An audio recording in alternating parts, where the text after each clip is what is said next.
Good day, everyone. This is Grade 9 Citrine, Group 2, recording the audio drama of Sorry, Wrong Number.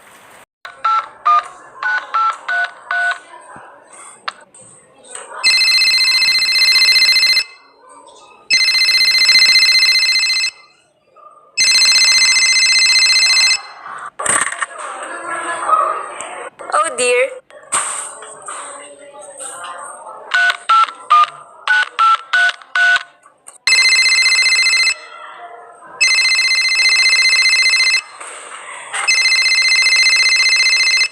Your call, please. Operator, I've been dialing Murray Hill 40098 for the last 3/4 of an hour, and the line is always busy, but I don't see how it could be busy that long. Will you try it for me, please? Murray Hill 40098? One moment, please.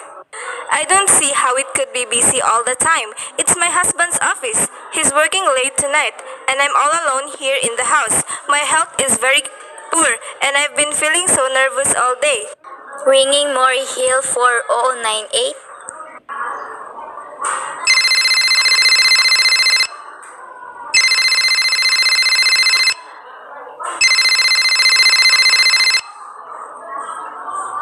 Hello? Hello? Hello? Hello? Hello? Hello? Hello? Hello? George? Yes, sir? Hello? Who's this? What number am I calling, please? We have heard from our client. He says the cost is clear for tonight. Yes, sir. Where are you now? In a phone booth. Okay. You know the address. At 11 o'clock, the private patrolman goes around the bar on the 2nd Avenue for a beer. Be sure that all the lights downstairs are out. There should be only one light visible from the street. At 11:15, a subway train crosses the bridge. It makes a noise in case her window is open and she should scream. Hello? What number is this, please? Okay, I understand. Make it quick. As little blood as possible. Our client does not wish to make her suffer long. A knife. Okay, sir. A knife will be okay. And remember, remove the rings and bracelets and jewelry in the bureau drawer. Our client wishes it to look like simple robbery. Okay, I get.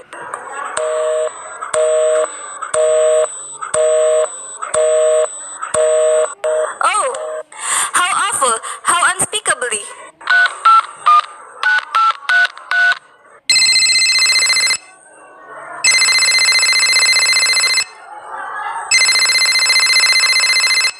Your call, please. Operator, I've just been cut off. I'm sorry, madam. What number were you calling? Why? It was supposed to be Murray Hill 40098, but it wasn't. Some wires must have crossed. I was cut into a wrong number, and I've just heard the most dreadful thing. A murder, and operator, you'll simply have to retrace that call at once. I beg your pardon, madam. I quite. Oh, I know it was a wrong number, and I had no business listening, but these two men, they were cold-blooded fiends. Some poor innocent woman who was all alone in a house near a bridge, and we've got to stop them. We've got to. What number were you calling, madam? That doesn't matter. This was a wrong number, and you dialed it, and we've got to find out what it was immediately. But, madam... Oh, why are you so stupid? Look, it was obviously a case of some little slip of the finger. I told you to try Murray Hill 40098 for me. You dialed it, but your finger must have slipped. And I was connected with some other number, and I could hear them, but they couldn't hear me. Now, I simply failed to see why you couldn't make that some mistake again, on purpose. Why you couldn't try to dial Murray Hill 40098 in the same careless sort of way. Murray Hill 40098? I will try to get it for you, madam. Thank you.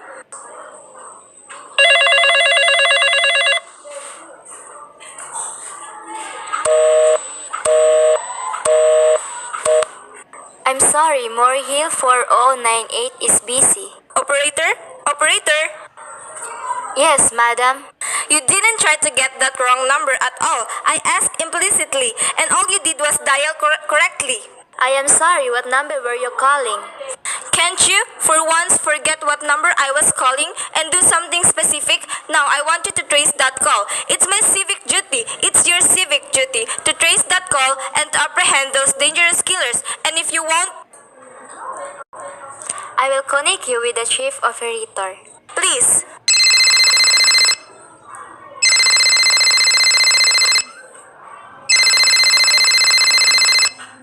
This is the operator. Chief operator, I want you to trace a call, a telephone call immediately. I don't know where it came from or who was making it, but it's absolutely necessary that it be tracked down because it was about a murder. Yes, a terrible, cold-blooded murder of a poor innocent woman tonight at 11:15. I see. Can you trace it for me? Can you track down those men? It depends, madam. Depends on what? It depends on whether the call is still going on. If it's a live call, we can trace it on the equipment. If it's been disconnected, we can't. Disconnected? The parties stopped talking to each other. Oh, but of course they must have stopped talking to each other by now. That was at least 5 minutes ago, and they didn't sound like that type who would make a long call. Well, I can tracing it. Now what is your name, madam? Mrs. Stevenson, Mrs. Albert Stevenson. But listen, And your telephone number. Plaza 42295. If you go on wasting all this time, What is your reason for wanting this call trace? my reason? Well, for heaven's sake, isn't it obvious? I overheard two men. They're killers. They're planning to murder this woman. It's a matter for the police. Have you told the police? No, how could I? You're making this check into a private call purely as a private individual. Yes, but meanwhile, Well, Mrs. Stevenson, I seriously said whether we could make this check for you at this time just on your say-so as private individual. We'd have to have something more official. oh, for heaven's sake, you mean to tell me I can report a murder without getting tied up in all this red tape? Why? It's perfectly idiotic. All right, then I will call the police. Ridiculous.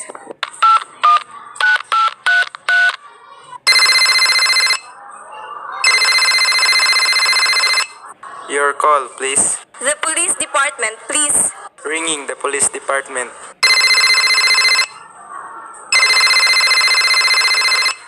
Police department, precinct 43. Daffy speaking. Police department? Oh, this is Mrs. Stevenson. Mrs. Albert Smith Stevenson of 53 North Sutton Place. I'm calling to report a murder. Eh?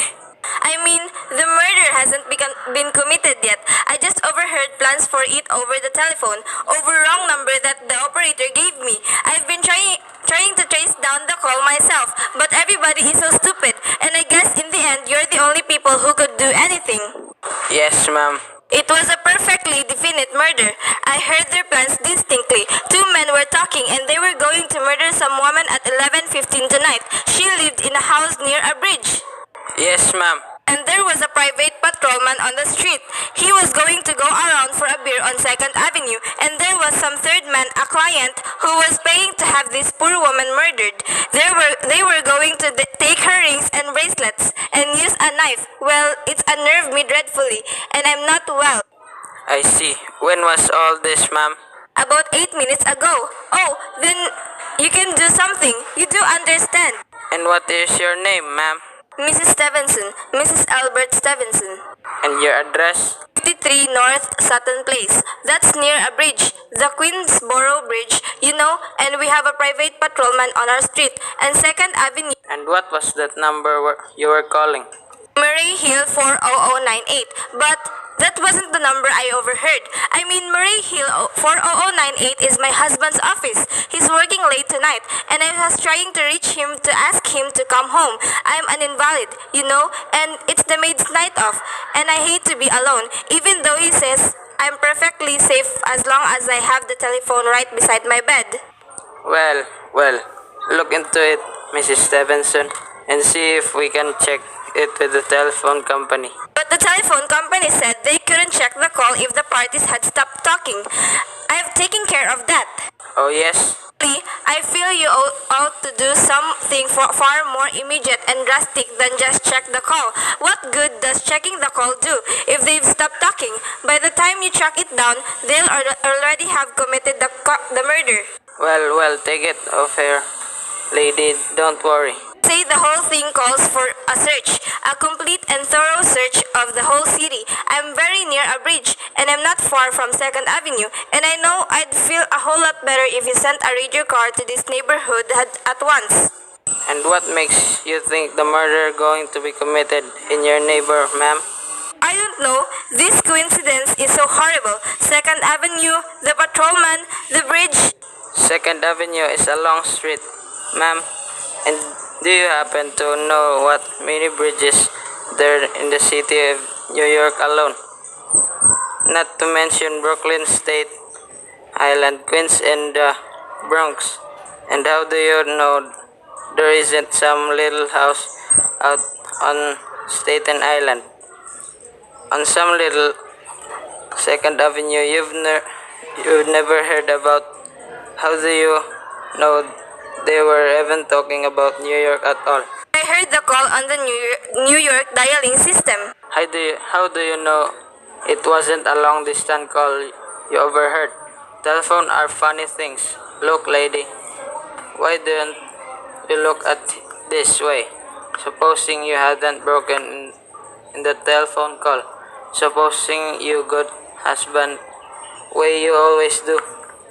Would this murder have made any difference to you then? I suppose not, but it's so inhuman, so cold-blooded. A lot of murders committed in this city every day, ma'am. If we could do something, we stop him. We could. But a clue of this kind, that's so Baguio isn't much more use to us than no clue at all. Surely. Unless, of course, you have some reason of thinking this call is phony, and that someone may be planning to murder you. Oh no, I hardly think so. I mean, why should anybody? I'm all alone all day and night. I see nobody except my maid, Eloise. She's a big 200-pounder. She's too lazy to bring up my breakfast tray. And the only other person is my husband, Albert. He's crazy about me, adores me, waits on me hand and foot. He's scarcely left my side since I took sick 12 years ago. Well, then, there's nothing for you to worry about, is there? And now, if you'll just leave the rest to us. But what will you do? It's so late. It's nearly 11 o'clock. We'll take care of it, lady. Will you broadcast it all over the city and send out squads and warn your radio cars to watch out, especially in suspicious neighborhoods like mine? Lady, I said we'd take care of it just now. I've got a couple of other matters here on my desk that require my immediate. Oh! Idiot! Now, why did I do that? Now he'll think I am a fool. Oh, why doesn't Albert come home? Why doesn't he?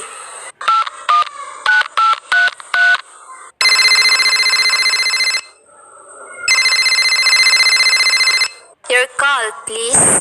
Peter, for heaven's sake, will you ring that Murray Hill 40098 again? I can't think what's keeping him so long. Ringing Murray Hill 4098.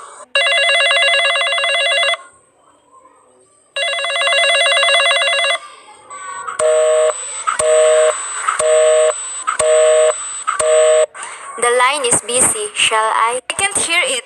You don't have to tell me. I know it's busy. If you could only get out of this bed for a little while, if I could get a breath of fresh air or just lean out the window and see the street.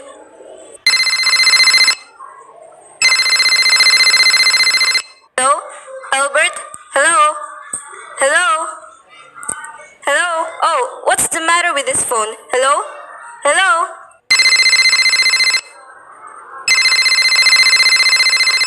Hello? Hello? Oh, for heaven's sake, who is this again? Who is this? Hello? Hello? Hello? Your call, please. Hello? Operator? I don't know what's the matter with this telephone tonight, but it's positively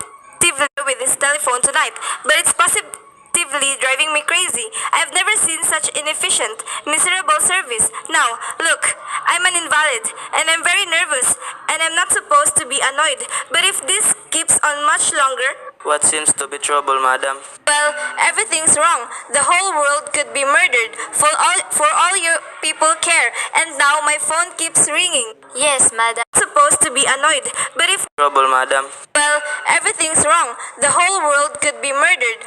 Ringing and ringing and ringing every 5 seconds or so. And when I pick it up, there's no one there.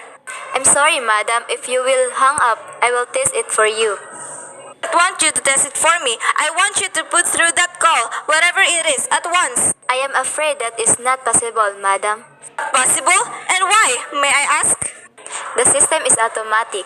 Madam, if someone is trying to dial your number, there is no way to check wherever the call is coming, through the system or not, unless the person who is trying to reach your complains to his particular operator. Well, of all the stupid, complicated, and meanwhile, I've got to sit here in my bed, suffering every time that phones ring, imagining every... I will try to check it for you, madam. Check it, that's all anybody can do. Of all the stupid, idiotic... I will try to check it for you. Oh, what's the use? Hello? Hello? Stop ringing. Do you hear me? Answer me. What do you want? Do you realize you're driving me crazy? Stark, staring. Hello? Is this Plaza 42295? Yes. Yes, this is Plaza 42295. This is Sister Union. I have a telegram here for Mrs. Albert Stevenson. Is there anyone there to receive the message? I am Mrs. Stevenson. The telegram is as follows. Mr. Albert Stevenson, 53 North Sutton Place, New York, New York. Darling, terribly sorry. Tried to get you for last hour, but line busy. Leaving for Boston 11 p.m. tonight on urgent business. Back tomorrow afternoon. Keep happy. Love. Signed, Albert. Oh, no.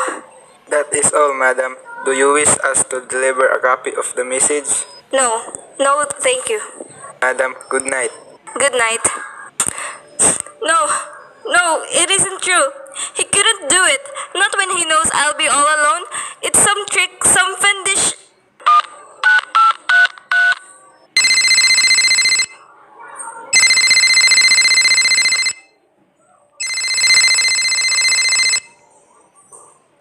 Your call, please. Operator, try that Murray Hill 4098 number for me. Just one more, please. Ringing Murray Hill 4098.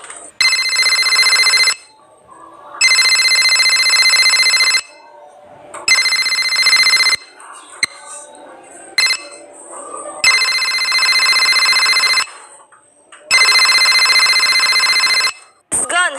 Oh, Albert, how could you? How could you? But I can't be alone tonight. I can't. If I'm alone, one more second, I don't care what he says or what the expense is. I'm a sick woman. I'm entitled.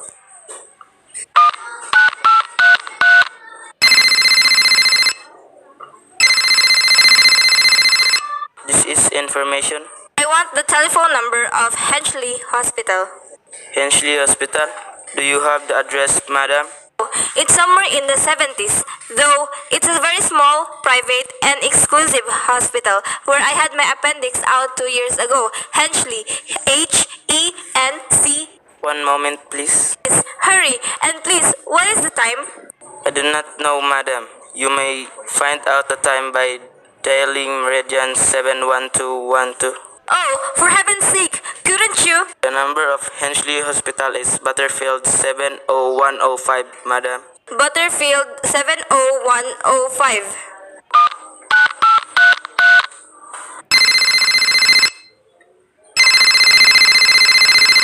Hensley Hospital, good evening. Nurses Registry. Who was it you wish to speak to, please? The nurses registry at once. I want a trained nurse. I want to hire her immediately for the night. I see. And what is the nature of the case, madam? I'm very nervous. I need soothing and companionship. My husband is away, and Have you been recommended to us by any doctor in particular, madam? No, but I really don't see why all this Teaching is necessary. I want a trained nurse. I was a patient in your hospital 2 years ago, and after all, I do expect to pay this person. We quite understand that, madam, but registered nurses are very scarce just now, and our superintendent has asked us to send people out only on cases where the physician in charge feels it is absolutely necessary. Registered nurses are very necessary. Well, it is absolutely necessary. I'm a sick woman. I'm very upset. Very. I'm alone in this house, and I'm an invalid, and tonight I overheard a telephone conversation that upset me dreadfully about a murder. A poor woman who was going to be murdered at 11:15 tonight. In fact, if someone doesn't come home at once, I'm afraid I'll go out of my mind. I see. Well, I'll speak to Miss Phillips as soon as she comes in. And what is your name, madam? Miss Phillips? And when do you expect her in? I really don't know, madam. She went out to supper at 11 o'clock. 11 o'clock? But it's not 11 yet. Oh, my clock has stopped. I thought it was running down. What time is it? Just 14 minutes past 11. What's that? What was what, madam? That click just now in my own telephone, as though someone had lifted the receiver off the hook of the extension phone downstairs. I didn't hear it, madam. Now, about this. But I did. There's someone in this house, someone downstairs in the kitchen, and they're listening to me now. I won't pick it up. I won't let them hear me. I'll be quiet, and they'll think. But if I don't call someone now, well, they're still down there. There'll be no time.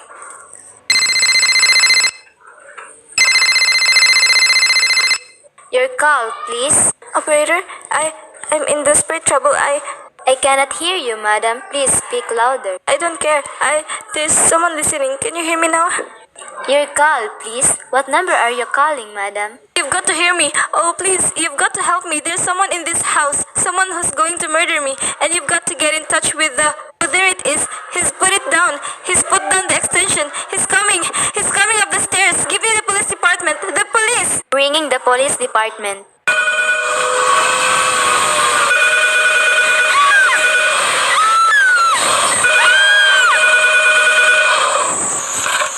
Police Department, Precinct 43, Duffy speaking. Police Department, Duffy speaking. Sorry, wrong number.